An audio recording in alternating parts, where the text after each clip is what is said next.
The first time the workers at what was then the Republic Windows and Doors factory in Chicago were laid off by their factory owner, they occupied their factory.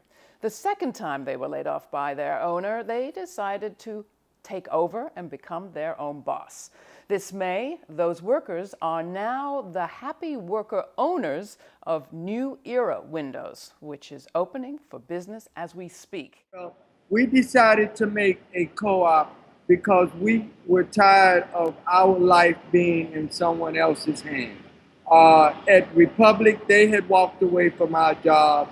Then seriously about the company, they had walked away from our job, and we hadn't walked away. So we had found out about the cooperative, and we started pursuing it.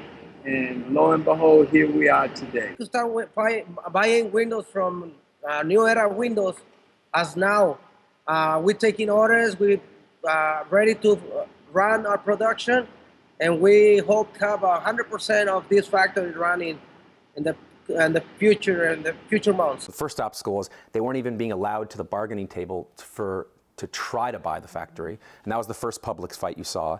And then they won that right to bid on the factory, and then people didn't hear anything for a while, partly because there was a non-disclosure agreement that had to be signed, et cetera, and partly because we weren't sure what to say to the press. We didn't know when it would open. But so it took about 3 months to negotiate that contract. This is all, white knuckle, all the workers, meeting every day in the union hall, to figuring out, how to go every step. I mean, every day we were there for hours going through contracts, and then you come to September, and then people might not realize this. They actually had to dismantle their factory. They're not in the same factory. So it wasn't a question of just, okay, we'll move in and start running it. They had to dismantle the factory. They had to move the entire factory. We had to unfortunately wait about 4 months for the new landlord to fulfill their promised tenant improvements.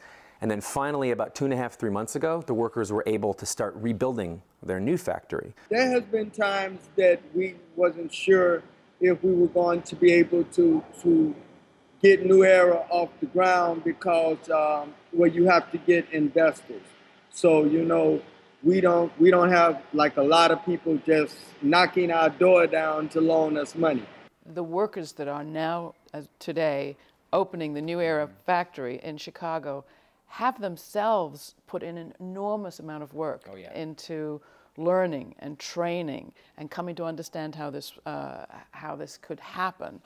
What can you tell us about that process and the relationships that some of these people have built? I don't want to make it sound if things are black and white and it's perfection, but it's definitely been nothing shy of extraordinary. All those obstacles I talked about, like every bend we try to get insurance or landlord, and they would balk at the co-op. The only reason we've been able to persevere and get it done in only a year is because of the extraordinary potential that the cooperative has unlocked. Us opening up this plant, we have learned that we are so much more than what we thought that we were, because in opening up this plant, we have done our own electrical work, we've done the plumbing work, and all we thought we were just window makers.